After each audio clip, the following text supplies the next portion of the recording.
Olá, sejam muito bem-vindos ao Família na Real. Gratidão por estar aqui e espero lhe fazer uma boa companhia. Falar sobre divórcio é falar sobre recomeços. É um momento delicado, sim, mas também uma oportunidade de reorganizar a vida com dignidade, responsabilidade e justiça. No Brasil, o divórcio se tornou mais acessível e menos burocrático, mas ainda gera muitas dúvidas. Quais são os tipos de divórcio? O que pode ser resolvido no mesmo processo? Precisa de audiência? E quando há filhos? No programa de hoje, vamos fazer um verdadeiro passo a passo do divórcio, explicando de forma clara e objetiva tudo o que você precisa saber sobre partilha de bens, pensão alimentícia, guarda e direito de convivência.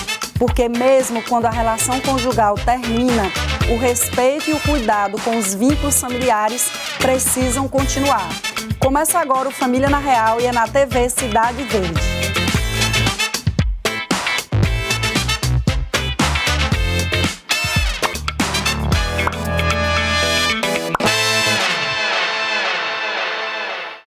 E quem vai me ajudar a entender melhor essas questões é o Dr. Samuel Soares, advogado e presidente da Comissão de Direito das Famílias e Sucessões da OAB Piauí. Seja muito bem-vindo, Dr. Samuel. Vamos entrar aqui em nossa Família na Real. Tudo bom? Tudo bem? Sente-se.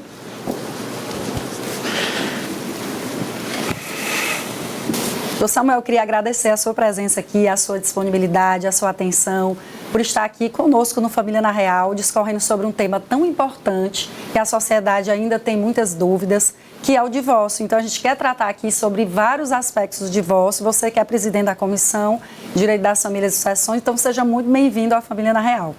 Eu que agradeço a oportunidade, né? Principalmente por esse espaço para que a gente possa cada vez mais apresentar o direito para a nossa sociedade, não é? Exatamente. Aqui no Família na Real a gente traz o direito dessa forma bem acessível, bem informativa. E eu já queria começar a lhe perguntar para os tipos de divórcio aqui existentes no Brasil, que você discorresse um pouco sobre cada um, sobre as características de cada um. Temos dois tipos, o judicial e o extrajudicial. O extra vai ser, no caso, quando temos o consenso entre o casal. Havendo esse consenso, nós temos a possibilidade do extrajudicial. E o judicial é quando possivelmente existe um litígio, mas também existe o consensual dentro do judicial. Sim. Pois é, então a gente, complementando, né, Samuel, a questão do extrajudicial é o que acontece no cartório. Inclusive, a gente já foi presencialmente, a gente teve um programa que a gente foi a um cartório aqui de Teresina, mostrou como é que funciona lá. Então, o extrajudicial tem a ver com essa questão do cartório. Então, você podia, no caso, falar um pouco do judicial, quando as partes realmente elas não entram em acordo, porque um dos requisitos que você colocou para o extrajudicial é o consenso, ou seja, as pessoas elas têm que entrar no acordo, elas têm que concordar ali sobre os diversos termos do divórcio. Então, no judicial, caso essas pessoas não consigam entrar no acordo, fale um pouco sobre esse passo a passo do divórcio judicial para a gente. Pronto, com relação ao extrajudicial, que, como a senhora salientou, aquele divórcio que nós fazemos no cartório, certo? Até pouco tempo atrás, nós tínhamos um outro requisito que era não ter filhos menores de idade, certo? Sim. Isso limitava com relação à escolha do tipo de divórcio. Uhum. Com a resolução do CNJ 571 de 2024, houve essa abertura.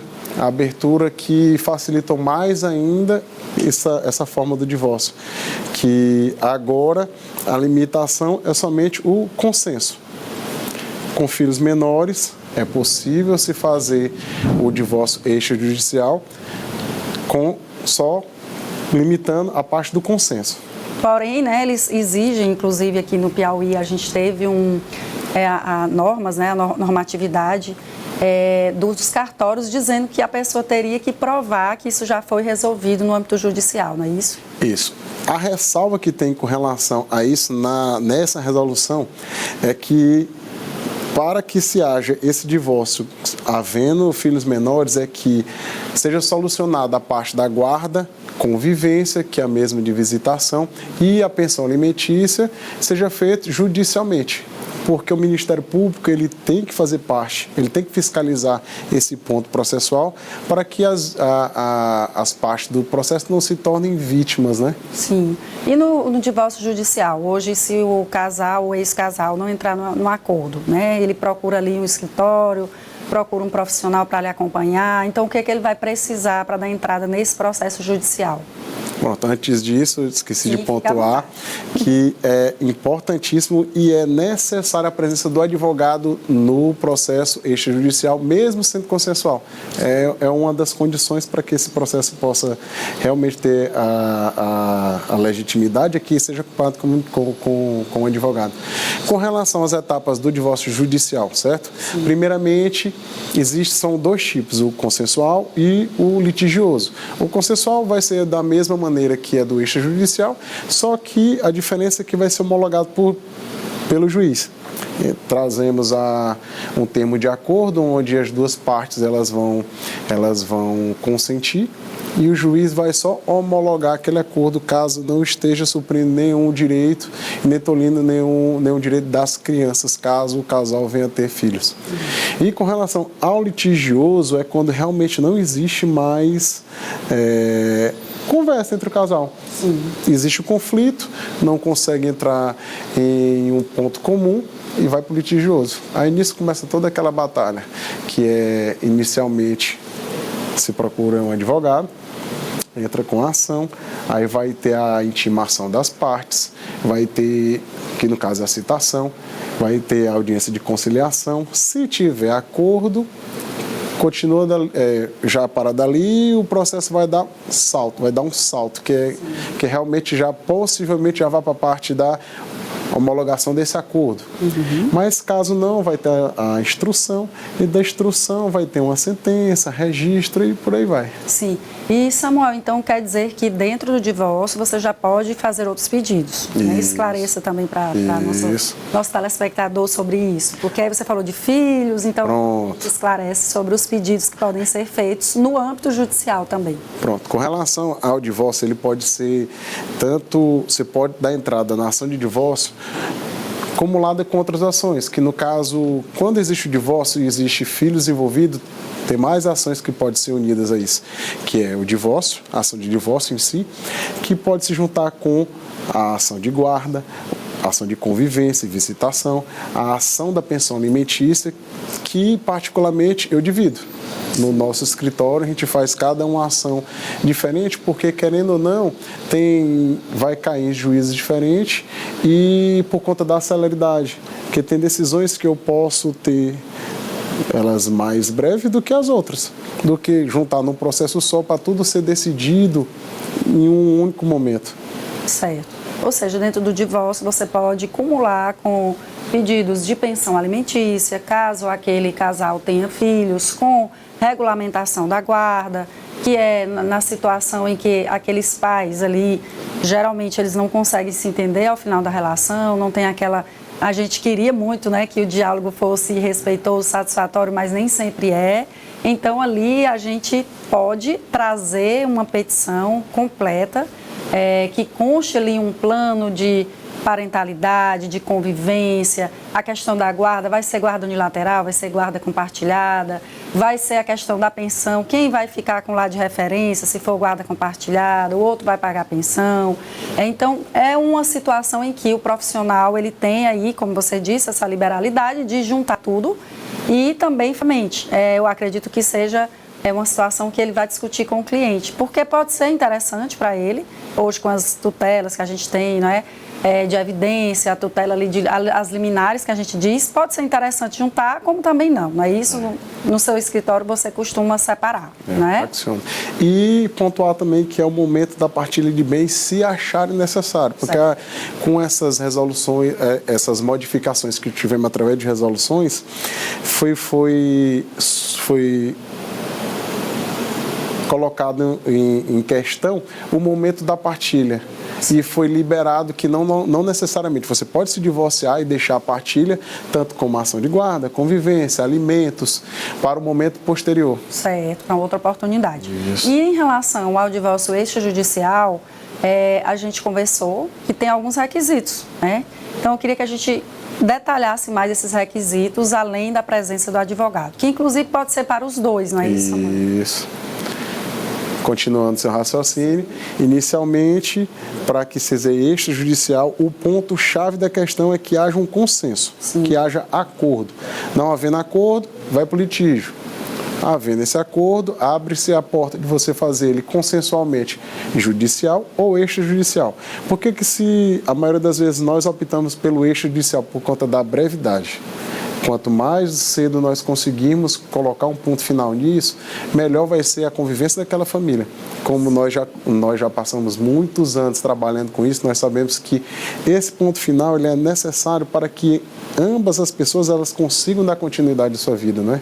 Isso, quer virar a página. Muitas pessoas elas ficam presas àquele momento. A formalidade, né? Precisa daquele momento. Isso. Exato. E é importante a gente dizer também que em relação aos benefícios do divórcio extrajudicial, como você já pontuou a questão da celeridade, mas na sua experiência, né? Nós temos aí a questão da celeridade, nós temos a questão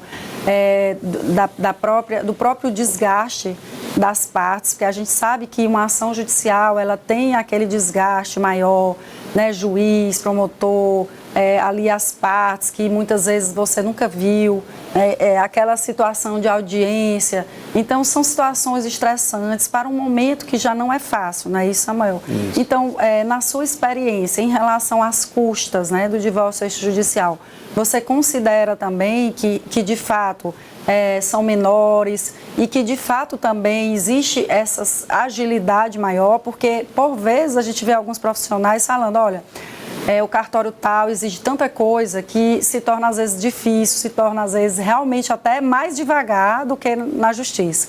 Então eu queria que você compartilhasse com a gente, tanto sobre o aspecto dos colegas que falam para você, como presidente da comissão, como da sua própria experiência lá no escritório. Com relação a isso, como no direito tudo é relativo, né? Exato. A gente tem que estudar cada caso é um caso diferente. Vamos lá, a gente tem que ver o seu caso específico, por isso que é muito importante a consultoria, porque nesse momento a gente vai estar conversando, a gente vai estar sentindo a sua dor, nós iremos estudar o seu caso de maneira particular. Por quê? Vai ser muito relativo com relação a isso. Se nós conseguimos a gratuidade na justiça, você não vai pagar nada. No cartório você já vai ter custas, mas vai depender. Vamos lá, se você quer fazer somente o seu divórcio, é uma coisa. Se você quiser fazer a partilha de bens, já é outra completamente diferente. Então, isso daí vai acrescendo cada vez mais nas custas. Então, cada caso é um caso que é interessante ser estudado particularmente. Exatamente. Então, por isso a importância desse profissional especializado no momento do divórcio.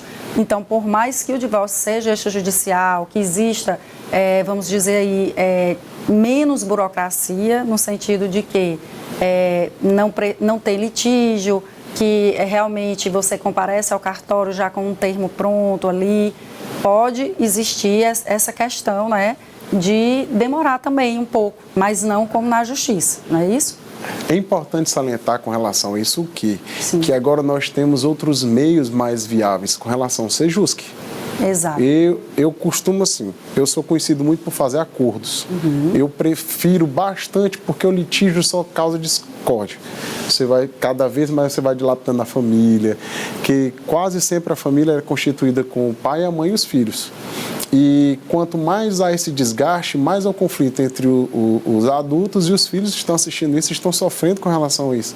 E por muitas vezes vão levar essas feridas para os casamentos deles se vierem a se casar, certo? Então, o que é que eu costumo fazer? Primeiramente, eu converso com o cliente, pergunto se existe a possibilidade. Havendo a possibilidade do acordo, eu vou conversar com outra parte. Se não tiver advogado constituído, se já tiver advogado, é mais interessante. E uma coisa que nós devemos respeitar muito é conversar com o colega, ao invés de conversar com o cliente do colega, né? Exato. Para quê? Para que a gente possa chegar num ponto. Chegando nesse ponto, a gente pode ir judicialmente pelo Sejusc. Porque o que seria o Sejusc? Nós entraríamos com um termo de acordo que ele iria homologar esse acordo. assim deixando mais célere o processo judicial. Mas, de acordo com a nossa experiência do nosso escritório e dos colegas da comissão que nós estamos à frente nesse triênio, é que o eixo judicial costuma ser mais rápido. Pois é, e assim, né, Samuel, é importante esclarecer que o Sejusc, ele é um centro que o CNJ, ele recomendou que tenha em todos os fóruns do Brasil, né, em todos os tribunais do Brasil, e que todos os profissionais que são ligados ali ao sistema de justiça, eles têm essa missão de, no início do processo, tentar esse acordo, tentar da melhor forma possível essa conciliação. Mas nós temos artigo expresso, inclusive no próprio Código de Processo Civil, que diz que todos devem ali ter essa missão, esse sentimento de tentar um acordo. É claro que a gente sabe que nem todas as partes elas vão ter essa disponibilidade, como você bem pontuou, mas a gente tem que perguntar, como você disse, né? E o Sejusc, ele é um centro onde ele tem profissionais capacitados, mediadores que são mediadores que fizeram cursos nos tribunais, que são certificados. Então, aquelas partes elas vão poder, né, ter acesso ali a uma conversa que, inclusive, é uma conversa que ela pode ser mais demorada do que uma audiência. A gente sabe que as pautas de audiências dos juízes muitas vezes são muito apertadas e eles não têm essa possibilidade, essa oportunidade de ficar lá meia hora, 40, 50 minutos conversando com as partes. Já no Sejusc abre-se essa oportunidade maior, não é isso? A sua experiência no Sejusc, participando nas audiências, a gente vê que isso acontece, não é? Eu sou super a favor do Sejusc porque ele curta muito o caminho. Mas, para isso, tem que haver o consenso entre as partes. Exato. Porque eu vejo o Sejusc como se fosse uma maneira de fazer com que haja essa mediação e esse primeiro contato. Havendo, já tem essa celeridade no processo, o juiz é só homologar aquele acordo e pronto. Não havendo, aí sim nós teremos o procedimento judicial tradicional que nós sempre tivemos, né? Isso, e no judicial é importante que se fale também, Samuel, sobre os documentos que as partes... Eu queria que você falasse um pouco, assim, porque a gente sabe o quanto que é importante nós profissionais, eu na defensoria, você na advocacia, a gente reunir os documentos essenciais para aquela demanda. Se houver filhos, se houver bens, certidão, queria que você falasse um pouco, nosso telespectador, sobre esses documentos, sobre, enfim, essa instrução que nós temos que ter esse cuidado ao entrar com a ação de divórcio, até para não atrasar e o juiz dizer, olha, vamos emendar a inicial, vamos juntar isso que não foi juntado. Com relação aos documentos, o cartório, que no caso é o eixo judicial, ele é bem criterioso. Pode falar dos dois. Muito criterioso. O telespectador fica ciente se ele optar pelo eixo, pelo judicial. Com relação ao eixo judicial, o cartório ele é muito criterioso. Ele vai pedir as certidões atualizadas, ele vai pedir, vai depender muito do que vai ser tratado, né? Se for no caso do divórcio, vai pedir as certidões atualizadas. Qual é a certidão? Certidão de casamento. Porque já me questionaram, eu tenho uma certidão de nascimento, mas quando você casa, a sua certidão de casamento vai substituir aquela certidão de nascimento. Então, a gente leva já em consideração a partir desse ponto. Vamos precisar das certidões dos filhos, caso vocês tenham filhos, e documentos, se for o momento da partilha, se o casal entender que é o momento de dividir os bens na partilha, vão precisar de todas as provas possíveis com relação aos bens. Porque é um dos momentos mais difíceis do divórcio, é a partilha de bens. Exato, a gente vê que muitas pessoas deixam para registrar os bens imóveis só depois. E a gente sabe que, no caso dos bens imóveis, o registro de imóvel é o que realmente vai valer, né? Existe ali a possibilidade de se partilhar os direitos possessórios, mas é claro que se a gente puder orientar no sentido de, olha, cadê o registro? Porque as pessoas às vezes acham que um contrato de compra e venda, ele já vale ali como, ele é uma prova, mas o importante, principal, é o registro de imóvel no cartório ali, não é isso? E é importante que a gente fale isso, porque atrasa, né? São situações que atrasam. Então, no cartório, por exemplo, o ideal é que a gente já leve tudo isso O ideal não, nós temos que levar como profissionais. Isso. Inclusive, a OAB vem facilitando cada vez mais a comunicação, essa ponte, né, da parte da partilha com relação à regularização dos imóveis, juntamente com a prefeitura, porque a realidade do nosso estado é que a grande parte da população não tem um registro. Exato. A grande parte da população tem um contrato de compra e venda e muitos deles são contratos de gaveta. De gaveta. Na defensoria a gente tem muito aquela situação de invasão, né, daquele terreno e a construção ali. E partindo desse ponto, a gente pode fazer a partilha no caso da posse. Isso. Não é? No caso da posse, inclusive eu tenho alguns processos que são bem especiais por conta do trabalho que eles estão dando com relação a isso. Exatamente. Ah, mas a casa é minha, mas a casa não é sua, a casa foi cedida pela prefeitura, mas você não tem um documento que diz que a casa é sua. E é importante até saber que essa posse tem que ser provada, né, para que você consiga dividir esses direitos possessórios. Então é por isso que o divórcio, ele é uma demanda bem completa. No caso da pessoa, do casal, do ex-casal, ter filhos, ter bens e desejar resolver tudo isso logo, né? Então, é um trabalho realmente para o profissional que tem que ser um trabalho bastante detalhado, bem instruído, né? Porque a gente sabe que dá trabalho realmente, reunir documentos, certidão de nascimento dos filhos, no caso, resolver a questão da guarda, juntar os documentos pessoais das partes. Se essa parte ela já tivesse sido casada e já se divorciou, é super importante, porque a gente ainda vai falar, mas o mandado de averbação é algo que as partes sempre têm dúvida, não é isso, doutor Samuel? Isso. E aí, pode falar um pouco sobre isso aqui pra gente? Pronto. O ponto final do divórcio, você só está divorciado quando? Em que momento? Quando sai a sentença do juiz? Não. Sai a sentença no processo judicial, entramos com o processo, entramos com a ação, o juiz vai sentenciar, já pulando para o final, tem a sentença, o que é que eu faço? Você tem a opção, ou você continua com o advogado pedindo para ele averbar, ou você mesmo vai no cartório e pede essa averbação. Que aqui em Teresina, eles estão pedindo um tempo de 30 dias. 30 dias está sendo o tempo pedido no cartório para averbar essa certidão. Sim. Que é importante salientar que não é uma certidão de divórcio, é uma certidão de casamento com averbação de divórcio. Isso. E hoje as sentenças dos juízes, elas já vêm com essa força de mandado de averbação. E o que a gente vê muitas vezes, doutor Samuel, é que alguns profissionais não informam isso ao seu cliente, ao seu constituinte, e aí a pessoa não sabe nem o que é mandado de averbação. Ela chega lá, por exemplo, na defensoria, ela se divorciou há 5 anos atrás, mas nunca averbou o divórcio na certidão de casamento. Então, a averbação é como se fosse uma anotação lá na certidão de casamento, dizendo que aquela pessoa está divorciada pelo processo tal, tal, tal. A gente sente muito isso. Temos casos onde, quando o cliente procura com relação ao divórcio, é um dos serviços que nós oferecemos. Sim. Até a sentença ou até a averbação.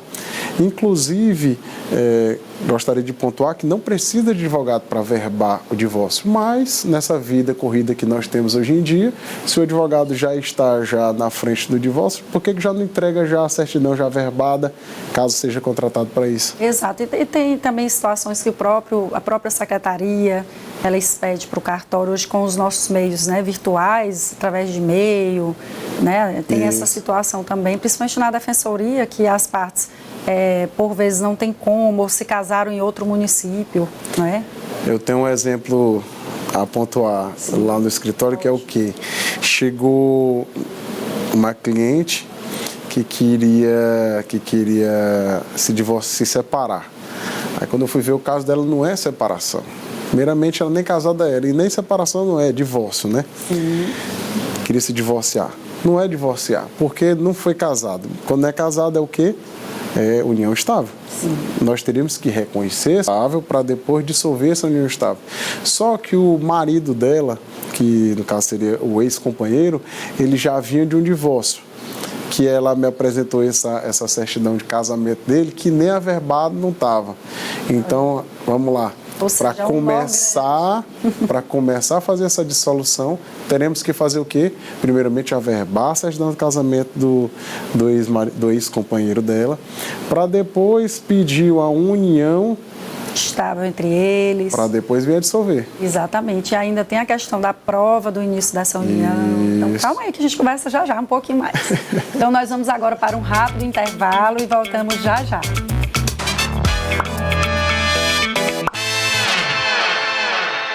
Voltamos com Família na Real, hoje falando sobre divórcio, um momento que normalmente é acompanhado de fragilidades, mas que também pode ser uma oportunidade de recomeçar a vida. Comigo aqui, tratando do tema, o advogado Dr. Samuel Soares, presidente da Comissão de Direito das Famílias e Sucessões da OAB Piauí. Mais uma vez, muito obrigada, Dr. Samuel. Nosso bate-papo está excelente aqui, com muitas informações importantíssimas para o nosso telespectador. Quem nunca passou ou conhece alguém que passou por um divórcio? Então, aqui a gente está conversando sobre os tipos de divórcio, sobre os pedidos que possa existir ali ou possam existir em uma demanda de divórcio. Dr. Samuel, como nós falamos no primeiro bloco, é presidente da comissão da OAB Piauí, de Família e Sucessões, então ele tem ouvido bastante dos colegas, tanto as dificuldades em relação à demanda, como também as facilidades no eixo judicial, no judicial. Então, é sobre isso que a gente está falando aqui. E a gente falava sobre mandado de averbação, você, doutor Samuel, falando sobre um cliente seu no escritório que realmente nem eram casados, ou seja, que tinha que proceder a uma ação de reconhecimento e dissolução de união estável. Fique à vontade. E que um deles nem tinha a certidão de casamento averbada com o divórcio, porque o brasileiro, viu, doutor Samuel, ele só resolve fazer o que ele tem que fazer quando ele está precisando e deixa o advogado e a defensoria loucos. Com certeza.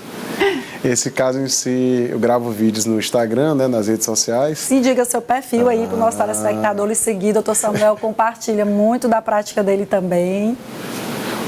Nas redes sociais, você bota @samuelsoares.adv e lá você encontra o meu Instagram e o TikTok eu não lembro qual seria, se tem ponto ou é traço, mas todas as minhas redes sociais são samuelsoares.adv, ou tem um ponto ou não tem um ponto, né? Sim. Essa situação veio pela internet. Eu gravando vídeos sobre união estável e divórcio, né? E a cliente me procurou. Mandou mensagem e tudo mais, aí agendou uma consultoria e ela veio dizendo que queria se separar, que é o termo comum que é dito popular, né? Só que vale salientar que separação hoje só se for separação de corpos, de separação de fato, porque judicialmente não tem mais separação, é o divórcio em si, não é? Estudando o caso dessa cliente, o que é que eu pude observar? Que não é divórcio, seria o quê? Uma união estável, porque ela não era casada. Sim. Aprofundando mais ainda o estudo do caso dela, eu percebi o quê? Que o esposo dela, o ex-companheiro dela, já tinha sido casado. Sim. Pedi essa certidão e quando ela me apresentou, não estava averbado. Sim. Então, vamos lá, a gente já vai ter que ir atrás da sentença judicial para averbar essa certidão de casamento com a averbação de divórcio, para que a gente possa fazer o quê? Qual o próximo passo?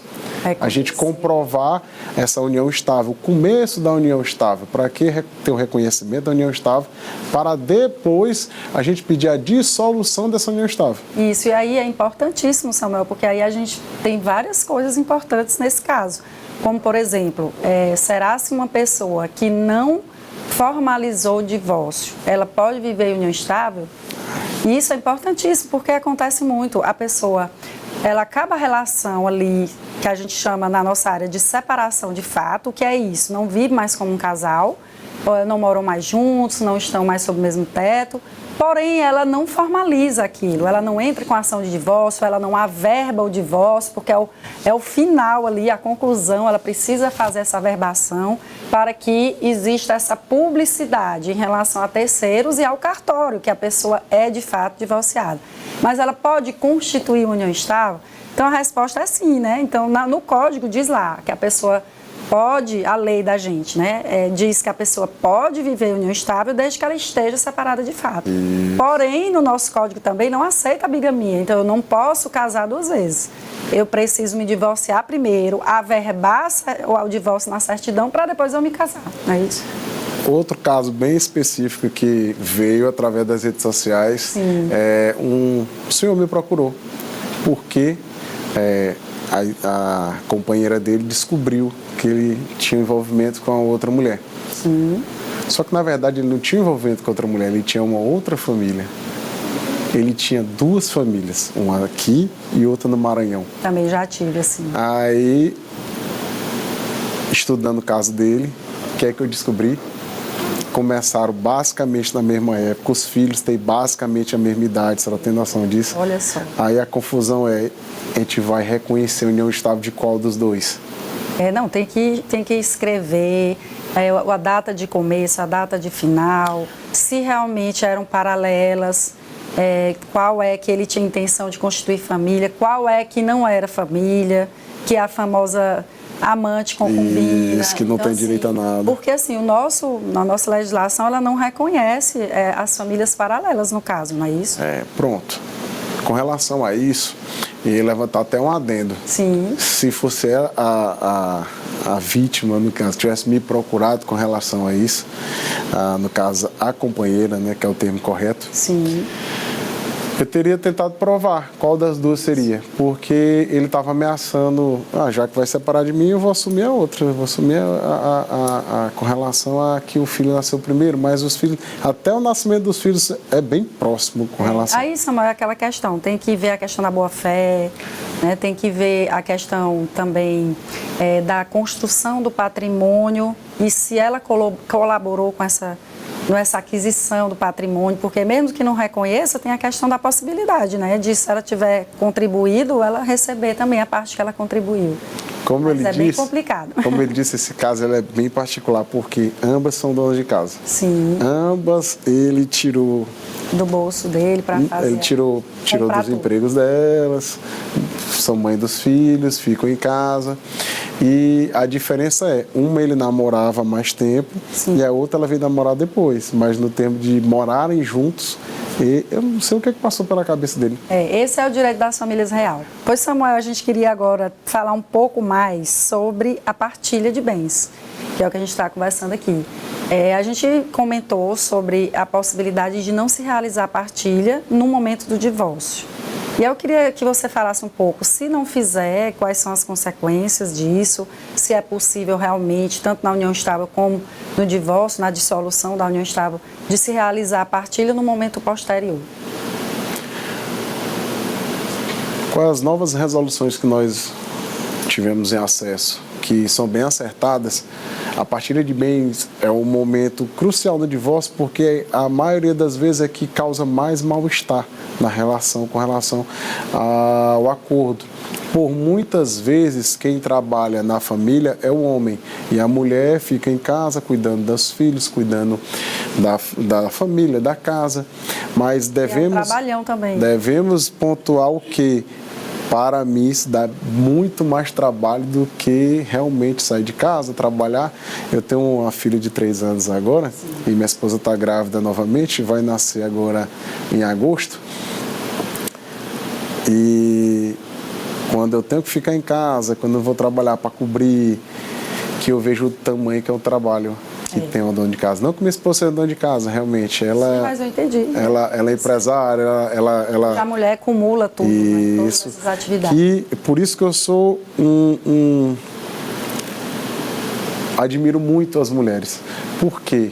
Além de tudo, além de sair de casa, ser guerreira no ponto de estar trabalhando, tudo mais, ainda acumula ser mãe, porque minha filha, quando ela quer a mãe dela. Quando qualquer problema, ela quer a mãe dela, ela não quer o pai. Apesar de eu ser bem presente, ela quer a mãe. Sim. E, além disso, tem todo aquele cuidado, aquele cuidado especial com a família, e querendo ou não, demanda muito tempo. Exato. Isso é um outro ponto que eu queria puxar com relação à pensão alimentícia. Sim. Que a conversa hoje com muitos maus profissionais é que tem que ser 50-50.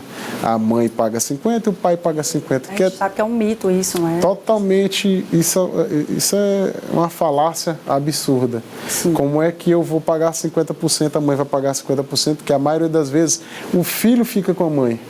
E a mãe ela tem que trabalhar para ter o ônus de pagar 50% da pensão, ainda fica com o filho. Hoje a gente tem decisões recentes que falam, né, da questão do trabalho invisível da mulher, que leva em consideração esse cuidado que a mãe tem, também na fixação da pensão, na revisão, inclusive da questão do protocolo, né, sob perspectiva de gênero. Então é bem legal esse tema realmente, e graças a Deus que os juízos estão sendo mais sensíveis em relação a isso. Tivemos, com relação à pensão alimentícia, tivemos julgados recentes, onde o STJ decidiu pela pensão para a mulher vitalícia. Nesse caso específico, eles eram casados há 30 anos, largou o trabalho para cuidar do tempo integral da família. Que é bem comum. Mas ela é profissional. Nesse caso específico, se eu não me engano, ela era advogada. Sim. Nós sabemos que para começar uma vida profissional, a pessoa tem que ter tempo, a pessoa tem que ter determinação. E quando ela passa 30 anos fora do mercado para voltar, é quase impossível. Não adianta nada um diploma, né? Se a pessoa não está exercendo a profissão. Isso. Pois eu vi essa decisão excelente e a gente espera que ela sirva, né, de base para várias outras decisões. E é como a gente falou, que bom, esse tema ele tem sido bastante discutido, inclusive no novo projeto do Código Civil, não é, Samuel? Samuel, então, para esclarecer um pouco para o nosso telespectador, eu queria que você falasse dos regimes de bens que existem no Brasil e a regra básica, a regra geral de cada um dos regimes, a sua experiência com esses regimes aqui nas suas demandas familiaristas. Com relação ao divórcio, com relação ao regime de bens, vamos começar assim. Eu vou falar os que são que são do nosso dia a dia, que são os comuns. Temos o regime de comunhão parcial de bens, que é a regra no Brasil. Se você não escolher qual regime de bens você quer casar, quando você vai casar, o próprio, o Estado já escolhe isso por você, regime parcial de bens. Temos também o regime de separação total de bens e também temos de comunhão universal de bens. Esses são o que realmente é o de praxe. Sim. Certo? Temos o de aquest também. Mas... quase ninguém mais tem, é mais do tempo dos nossos avós, da nossa mãe. Que hoje a maioria ou é comunhão parcial, no silêncio das partes, né? Ou separação absoluta, como você disse. Importante mencionar que para você que quer se casar que por outro regime que não seja comunhão parcial de bens, você tem que falar a sua vontade. Você vai no cartório, você diz, eu quero que seja comunhão total de bens ou separação total de bens. Porque não sendo assim, vai sair padrão comunhão parcial de bens. Exatamente. E é importante aqui a presença, mais uma vez, de um profissional especializado, porque é isso que o Dr. Samuel falou, de você tem que falar, esse tem que falar, você não precisaria de advogado de fato. Mas se você quiser organizar de uma forma bastante detalhada o seu patrimônio, com cláusulas, você tem que providenciar através de um profissional um pacto antinupcial, que a gente chama, ou um contrato de convivência, no caso de união estável. Então, nesse pacto, você vai poder colocar ali cláusulas patrimoniais, cláusulas existenciais, não é isso, doutor Samuel? Para que você regulamente tudo isso e diga, olha, eu quero casar. Inclusive, a nossa legislação ela até autoriza um regime misto, né, com cláusulas da comunhão parcial, com cláusulas da separação absoluta. O que realmente levado em consideração é a boa-fé. Isso. Você pode casar ou você não pode casar, vai depender de você.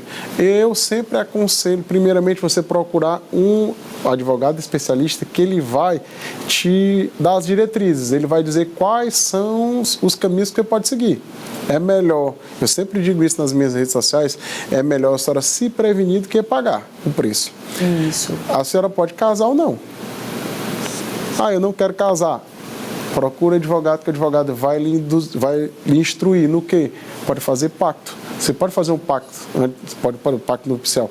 E além do mais, nós temos coisas bastante atuais, que é o quê? O contrato de namoro.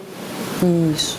Após a pandemia surgiu, não surgiu, ficou mais evidente o contrato de namoro, principalmente nós vemos isso no meio dos famosos, do futebol. Por quê? O contrato de namoro ele vai lhe assegurar os seus direitos, que é o quê? Não vai configurar uma união estável e o seu patrimônio vai estar resguardado. Não tendo união estável. Isso. Ou você pode fazer E detalhe, para você, não é só você chegar e falar, eu quero mudar o regime de bens antes de casar. Você tem que apresentar um pacto, você tem que apresentar um contrato onde está falando a vontade de ambas as partes. Porque nesse momento você tem o direito de falar o que você quer. Inclusive eu fiz um contrato que falava o quê? Que o marido lavaria a louça às terças, às quintas e os sábados, segunda, quarta e sexta, isso é a louça do jantar. Sim. Segunda, quarta e sexta seriam as mulheres e que aos domingos eles iriam comer fora. Pois é, a gente teve aquele jogador, né, Hendrick, do Palmeiras, que ele fez um contrato de namoro. Isso. Essas são as cláusulas existenciais que a gente manifestou aqui. E você pode, tanto que é mais comum tratar sobre realmente o patrimônio, que é um ato de amor, de cuidado, que hoje existe um tabu, né? Graças a Deus está mudando de tanto nós familiaristas falarmos nas redes sociais e tem o lado bom nas redes sociais. Então, tratar sobre isso não significa que você está pensando no fim, pelo contrário, você está pensando em administrar melhor a sua relação, um diálogo, evitar futuros conflitos. Então, essas cláusulas que o Dr. Samuel colocou são cláusulas existenciais em que, desde que você não vá ferir a legislação e nem o direito do outro cônjuge ou do outro companheiro, você pode prever num pacto antinupcial ou no contrato de convivência, que é para o caso da união estável. Não é isso, doutor Samuel? Isso. Vamos já para o intervalo. Então, chegou aquele momento de pegar o cafezinho, a água, e nós voltamos logo. Nosso intervalo é bem rápido, voltamos já já.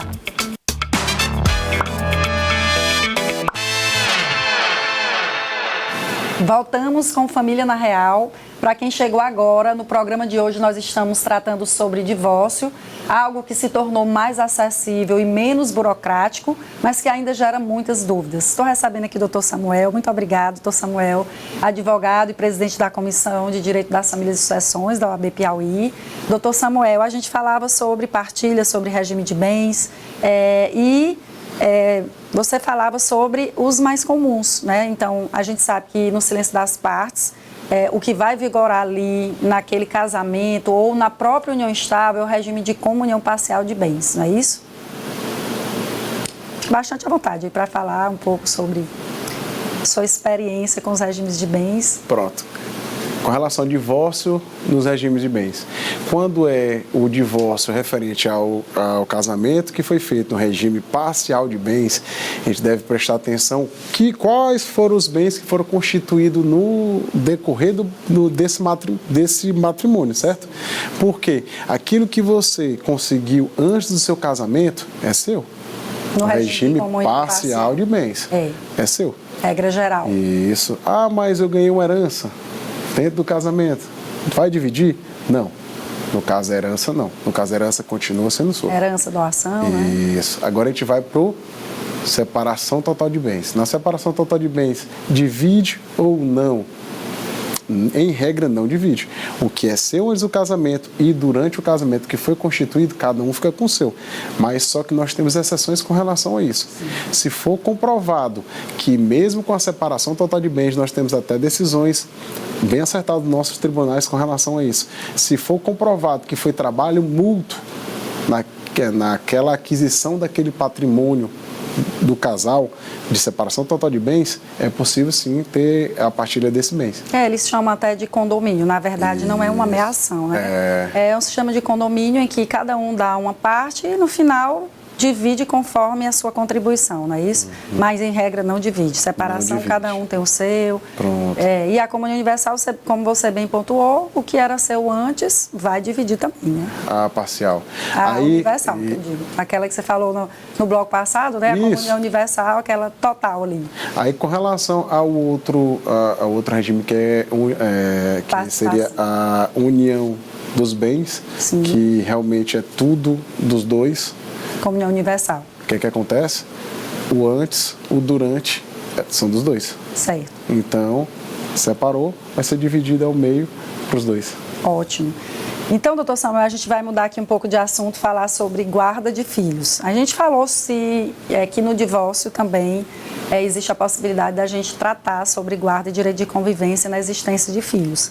E eu queria que você falasse um pouco se será sempre guarda compartilhada, como é que funciona essa questão de guarda e convivência dentro do processo de divórcio. Nós temos duas frentes, no caso. Vou dizer assim, são duas frentes, a compartilhada e a unilateral. Em prática, como eu disse que a regra do Brasil hoje é o regime parcial de bens na hora do casamento, se você não falar realmente o seu querer, na guarda, o que é de padrão é o compartilhada. Não vai ser compartilhada dependendo do caso isolado. O que é que a gente pode pontuar como certeza que não vai ser compartilhado? Quando existe agressão.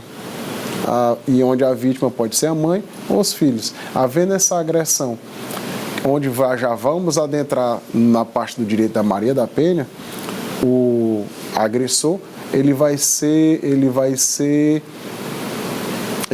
tirado do lugar.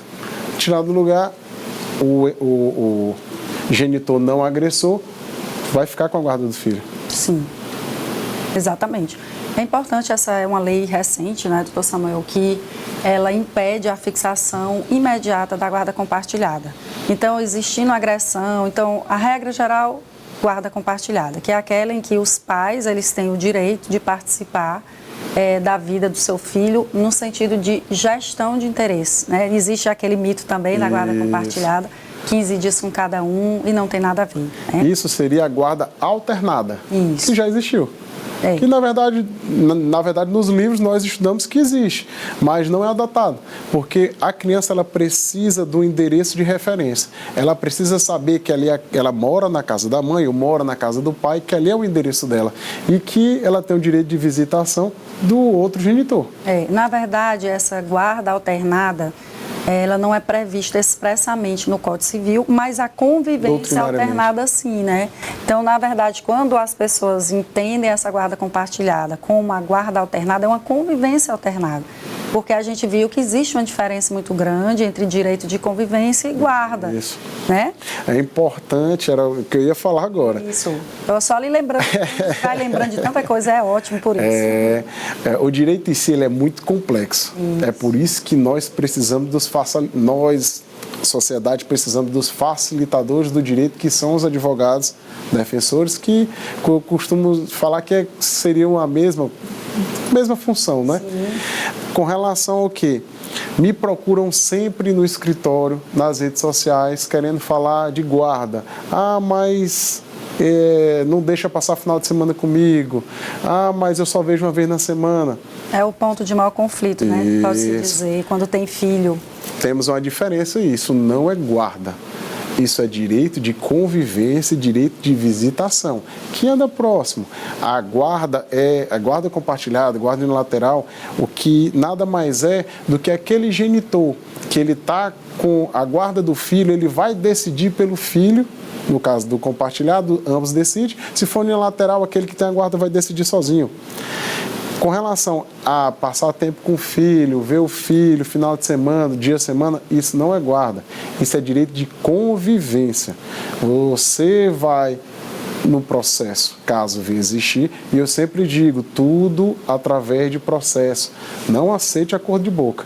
Acordo de boca não existe, a pessoa vai descumprir na hora que ele quiser. Ingresse com a ação, mesmo havendo um acordo, homologa esse acordo judicialmente, porque em caso do escritório, mas eu tenho um acordo de boca, não foi homologado, então você não pode estar exigindo o descumprimento. Isso. Quando você tem isso judicial, se o pai tem que entregar o filho, o genitor tem que entregar o filho às sextas-feiras, 7 horas da noite, 7 horas da noite ele tem que entregar. Tem a tolerância por conta... o diálogo, não é nada que um diálogo, se for possível... Mas não vou entregar sábado de manhã. Não é assim que funciona. Porque vários clientes me procuram com o termo de praxe. A guarda de livre convivência. Você que está assistindo, não aceite livre convivência. Peça tudo determinado, dia, hora. Eu sou muito chato com relação a isso. Que seja um ex-casal, que é um diálogo, mas é muito raro acontecer. Então, qualquer coisa pode gerar um conflito, não é isso? Isso, aí a senhora pontuou bem. É que existe essa... A gente até diz, a gente amarrar um plano de convivência, pelo menos ali no início, porque depois vai acalmando os ânimos, como a gente diz, e aquele ex-casal ele vai ser capaz de resolver tudo sem brigar. A gente vê que no início ali, quando está recente, tudo é motivo de briga. Como você disse, atrasou 1 segundo na devolução da criança, atrasou 1 dia no pagamento da pensão, começa a confusão, né? Então, realmente, para que não haja essa confusão, é preciso estar tudo escrito. Olha, vai depositar a pensão no dia 10 na conta da mãe. Ah, doutora, mas eu paguei a escola. É assim que estava na sentença? Olha, eu tenho que pegar a criança a cada 15 dias. Eu vou lá, pego todo fim de semana. É assim que estava na decisão? Não. Então, vamos mudar. É assim que você quer? Pois vamos alternar. Então, é importante dizer que tanto a sentença, né, da guarda, como a sentença da convivência, como a sentença que prevê a questão da pensão, elas podem ser modificadas de acordo com a situação, porque a vida é dinâmica, os fatos mudam todo dia, não é isso, doutor Samuel? Com certeza. Pois Por que é importantíssimo nós termos isso por escrito? Porque qualquer descumprimento vai ser motivo de você comunicar ao juiz competente para que possa tomar uma decisão com relação a isso. Não quer dizer que vai prejudicar. O que eu converso bastante com meus clientes é o quê? Houve divórcio, acabou. Não existe mais marido e mulher, não existe mais os cônjuges, mas você tem... Eu uso até um termo, você tem uma sociedade para o resto da sua vida com aquela pessoa. Porque existe um caso, existe o filho. Porque existe o filho. Então, para quê? Por que é fundamental que isso seja determinado e seja tudo por escrito? Porque vai adequar cada vez mais a realidade do casal. Porque quando o casal entender que não são mais casal, que eles são realmente pais dos filhos, a conduta melhora. É exato. Então, como eu sempre falo, a gente vai deixar escrito aqui, mas nada vai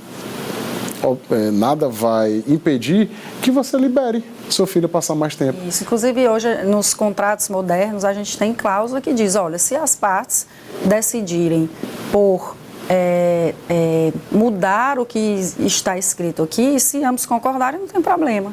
Então, existe uma flexibilização do contrato, né? Mas é preciso que realmente, na maioria das situações, deixe tudo isso bem amarrado, não é, doutor Samuel? Doutor Samuel, a gente já está quase aqui com o tempo extrapolado, mas a gente queria falar um pouco de pensão, né? A gente sabe também que no divórcio pode-se pedir pensão para os filhos, queria que você falasse um pouco sobre isso, e pensão para ex-cônjuge, de uma forma resumida, para que a gente possa esclarecer tudo para o nosso telespectador. Pronto. Nas minhas redes sociais, as perguntas mais frequentes é com relação à pensão. E eu sou muito redundante com relação a isso. A pensão alimentícia hoje, nós temos que levar em consideração 3 pontos. É a necessidade dos filhos, a possibilidade dos pais e a proporcionalidade entre eles. Por que isso? O filho... ele precisa realmente daquilo. Se ele não precisa estar onerando os pais com relação a isso. A proporcionalidade, ser meio a meio, qual é a condição dos genitores? São parecidas? Não sendo, por que não vai ser proporcional? E a possibilidade entre eles, porque realmente pode onerar mais para um ou para outro, e quase sempre, na nossa realidade, é a mãe que fica com o filho.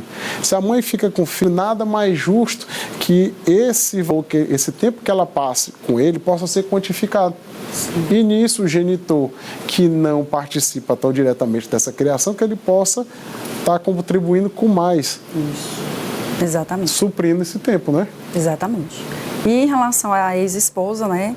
Fale um pouco sobre ex-companheira, se realmente pode existir esse pagamento de alimentos após o final da relação. Pensão alimentícia pro ex-cônjuge, ela tem que ser bem estudada com relação a isso.